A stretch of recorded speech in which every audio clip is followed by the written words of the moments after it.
Just when you think that this show can't get any more stupider, it just surprises you with even more sheer stupidity.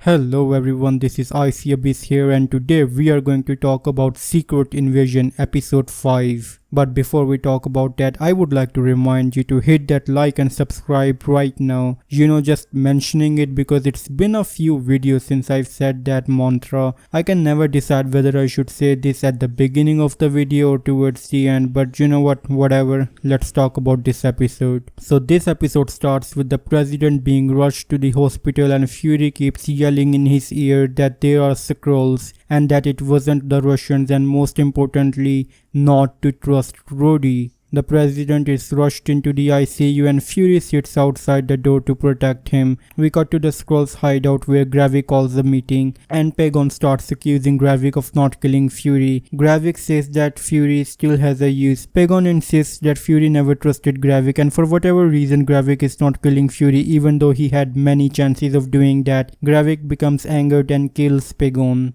Gravik then tells his people to go assassinate Vara because she didn't kill Fury. But he told her to kill Fury, but he doesn't want Fury dead either, so not sure what's going on in his head, but yeah, this is what this show is now. After that, Gravik calls Rhody with an updated plan which is kind of absolutely nuts. It's the exact opposite of what they have been working towards since this episode. Let me explain that. Their initial plan was to remain hidden and start a war between the two world superpowers so that they could destroy one another, which feels like it was kind of a bit dumb and something a child might come up with. Now Gravik's new plan is to reveal to the president that the Skrulls had been working with the Russians and even show the real location of the Skrull hideout to the president so that the US might bomb the place which would start the war. It's absolutely bonkers. And the fact that Gravik reveals the real location of the Skrull hideout is absolutely insane. Rhody goes to the hospital to meet with the president and Fury confronts him there. Rhody threatens Fury that in a few seconds the video of Fury killing Maria Hill will go live and Fury will become the most wanted man alive. Fury simply leaves him. I kept thinking that Fury could have shot him or even his hand to severely wound him to reveal that Rhody was a Skrull, but he never does that.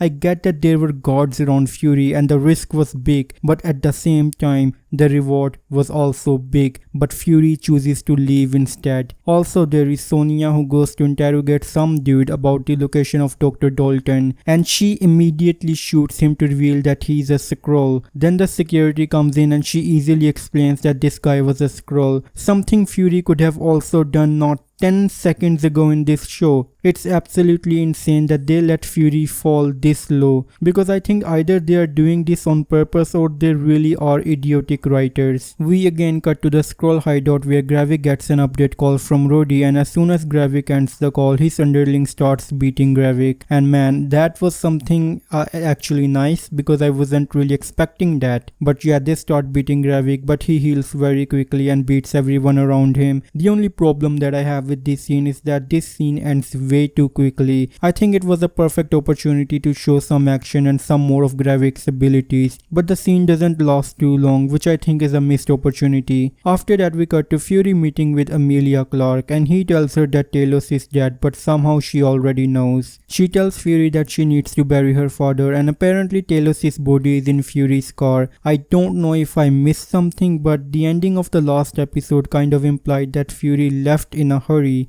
leaving Talos' body behind. But I guess he took Talos with him off screen. Fury tells her to go meet Vara and that she will help Emilia bury her father. Sonya goes to confront Dr. Dalton about the super Skrull machine that she had been making for Gravik. Later, Dalton's male accomplice holds Rosa Dalton at gunpoint and tells Sonya that he is going to kill her if Sonya doesn't let them go. Then Sonya says, well, it's better if you hear yourself. The males in my species are very similar. If they're not busy gaslighting you, they're threatening you with murder. I'm not even mad, like I understand that I'm watching a Marvel show, so I'm always expecting idiotic comments like these. In fact, if I watch a Marvel show and there isn't a sexist mind-numbing comment like this, I get a little confused and concerned, like, am I still watching a Marvel show or what? Anyways, Let's watch her say that one more time just cause it's so fun. The males in my species are very similar. If they're not busy gaslighting you, they're threatening you with murder. All I have to say is, I don't know what kind of man Sonia has been keeping company with, but I can tell you this much. She has been hurt. Who hurt you so much? Who hurt you? Who betrayed your heart? I can tell you've been hurt. Stay strong, girl. Don't give up on love, girl. Don't give up.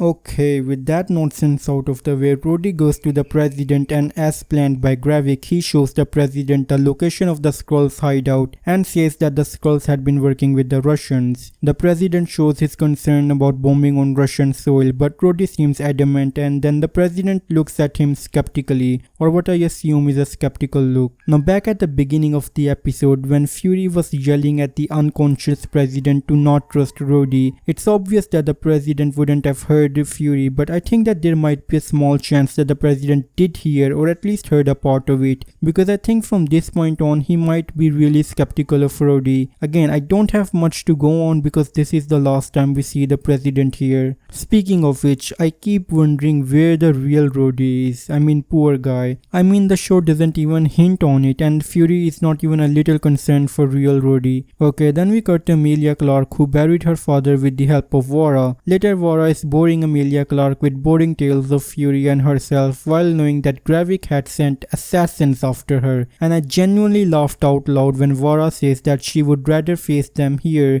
than in a dark alley somewhere, and as soon as she says that, a gunshot comes in and they both run for their lives. And it was funny because Vora knew that her life was in danger, yet she was absolutely unprepared for it. She didn't even keep a small gun on her to defend herself if she got jumped by Skrull assassins. She and Emilia had to run and grab weapons in a different room. But yeah, it was a bit funny. Anyways, they take care of the Skrull assassins because why the hell they would not be able to take care of a few dangerous, highly skilled assassins. We cut to Fury and he gets a call from Gravik who wants the harvest, and if Fury doesn't give him the harvest then he will start World War III. After that, Fury goes to Finland and he uses a similar disguise as Black Widow's. And as soon as I started watching this show earlier, back when the first episode came out, I always wondered that this universe has technology to disguise themselves, which I think gives them some edge over the Skrulls, or at least in the same playing field. But this show sort of justifies this technology by saying that this technology is really expensive, and I suppose it doesn't have a widespread use. I think they handled this well enough because I think that it would have been a big plot hole if they didn't even acknowledge that this kind of technology existed. Anyways, after coming to Finland, Fury enters Sonia's court. There Fury does some plot exposition. He tells her that Rhody was a Skrull, which is something she didn't knew already. He also explains what the harvest is, which is what most of this episode is about. Basically, the harvest is the DNA of the Avengers because most of the Avengers bled when they fought with Thanos in Endgame, even Carol Danvers. So Fury had sent Gravik and his team and collected all the DNA so that it could be kept safe. Fury made Gravik hide the DNA all over the places, but none of them were true because Fury never trusted Gravik. Fury and Sonia reach their destination, which is a graveyard, and Fury also tells Sonia that his wife is also a Skrull as well. For some reason, after they reach the graveyard, Fury goes to his grave, which apparently he has purchased in advance. He blows on the tombstone and recovers the harvest. There Fury gives a speech how he was raised by a single mom and all that he is because of his mother.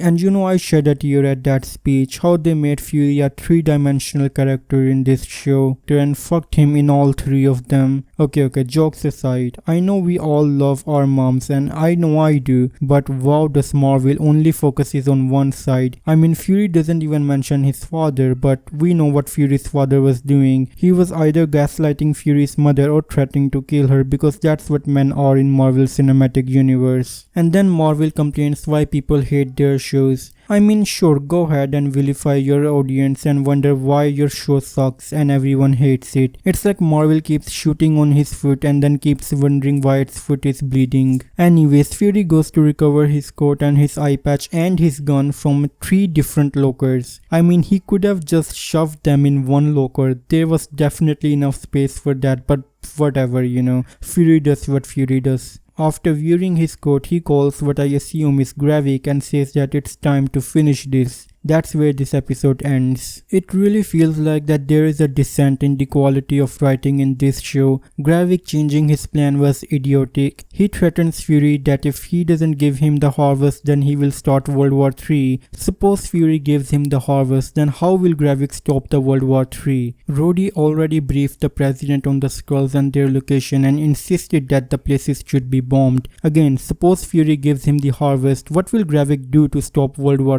III then? Ask the president politely to not bomb the Russian soil? I mean, Gravik revealing the identity of Skrulls to the president was the most idiotic thing that I've ever seen in this show. Like, you are in the shadows and that gives you an edge, but Gravik throws it all away. I absolutely hate Gravik. He's an idiotic villain who is worse than the worst of the Marvel villains. Also, Nick Fury's humiliation doesn't stop in this episode either. This show continues to ruin him. There was a scene on an airplane and some guy comes in and I don't know who he is, and he comes and starts shitting on Fury and Fury just takes it. It was so random. Like, if you cut it out of this show it wouldn't make a single difference, but here you are, Marvel always giving you what you want, destroying your favorite characters. I don't know, like before Marvel used to be so consistent and surprises you by filling in the plot holes that you didn't even know even existed, but the quality of writing has fallen so much that it is so easy to pick apart these Marvel shows. They are not smart or doing anything out of the box to surprise you, and this show is just a latest example of that. Anyways, I think this is it for this video. Let me know your thoughts in the comments down below, and as always, it's time for a goodbye.